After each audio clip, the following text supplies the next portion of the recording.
Le GEO, c'est une boîte noire, donc on ne sait pas comment ça fonctionne, on ne sait pas qu'est-ce qui fait qu'un prompt va répondre, enfin on ne sait pas qu'est-ce qui fait que pour un prompt, l'IA va faire une certaine réponse ou non. Néanmoins, on peut quand même essayer de combiner ça avec une approche SEO et de se dire, bon bah, qu'est-ce qui ferait qu'un LLM citerait une marque ? Bah, on peut parler de la notoriété, on peut parler de la confiance qu'il peut y avoir dans une marque, on peut parler de l'influence de cette marque-là, on peut parler de son rayonnement. Ça reste quelque chose de logique et de cohérent. Donc on se dit, bon bah, si on travaille ces leviers-là, on a peut-être un peu plus de chances d'apparaître dans les réponses des LLM.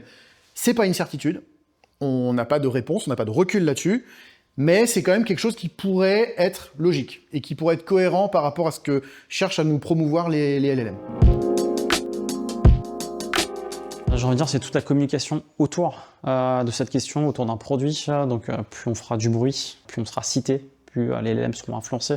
Parce qu'il ne faut pas oublier que les LLM passera la majorité du temps à aller récupérer des contenus qui sont en dehors de notre site pour récupérer ces informations. Donc plus on est visible autour de notre thématique sur d'autres sites, et plus les LLM seront influencés derrière. Une marque ne va pas forcément être présente dans la réponse d'un LLM à tous les utilisateurs qui vont formuler le même prompt, tout simplement parce que la réponse va se baser sur l'historique, c'est-à-dire la connaissance qu'a le LLM de l'utilisateur. Donc typiquement, si je suis sur ChatGPT et que je tape quelle est la meilleure agence SEO, il va bien évidemment me dire que c'est iFen. Mais mes confrères feront le même prompt, ils auront une réponse différente.